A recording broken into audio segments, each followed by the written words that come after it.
প্রেম যুক্তি মানে না, সময়ও মানে না। আরিফিন শুভর এই মন্তব্য সামাজিক যোগাযোগ মাধ্যমে ভাইরাল। বছর চারেকের প্রতীক্ষার পর অবশেষে রায়হান রাফি পরিচালিত নূর সিনেমা আলোচনার কেন্দ্রবিন্দুতে। তবে প্রেক্ষাগৃহে নয়, 11 ডিসেম্বর থেকে এটি সরাসরি ওটিটি প্ল্যাটফর্মে মুক্তি পাচ্ছে। দীর্ঘ শুটিং, প্রযোজক পরিবর্তন ও নির্মাণ বিতর্কের মধ্য দিয়ে ছবিটি দর্শকের কাছে পৌঁছাতে যাচ্ছে। সিনেমার নায়ক আরিফিন শুভর সম্প্রতি ইমরুল নূরের সঙ্গে এই যাত্রা, চরিত্র এবং অভিজ্ঞতা নিয়ে বিস্তারিত আলোচনা করেছেন।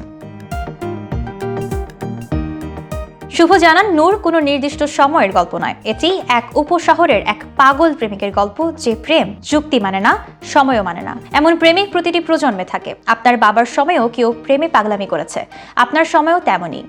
তাই দর্শক ছবিটিকে সময়ের সঙ্গে বিচার করবে না। মানুষের অনুভূতি কখনো পুরনো হয় না। শুভ জানান, ছবিতে অভিনয়ের সময় সবচেয়ে চ্যালেঞ্জিং ছিল চরিত্রের আবেগ ফুটিয়ে তোলা। আমাকে অনস্ক্রিনে চুল ফেলতে হয়েছে এবং টাক মাথায় শুটিং করতে হয়েছে।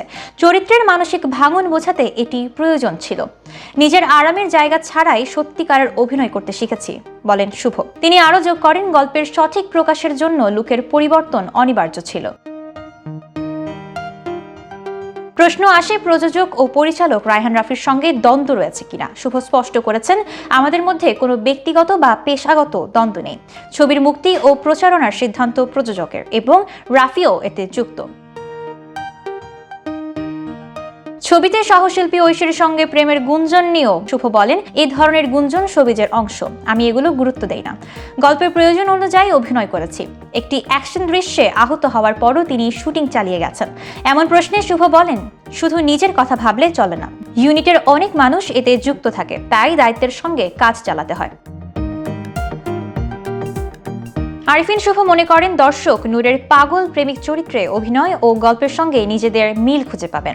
তার ভাষায় সংলাপের ছন্দ এবং ভঙ্গিমা চরিত্রকে প্রাণবন্ত করেছে। নতুন বছর নিয়ে কি এর উত্তরে শুভ বলেন, সুস্থ থাকা এবং অভিনয় চালিয়ে যাওয়া।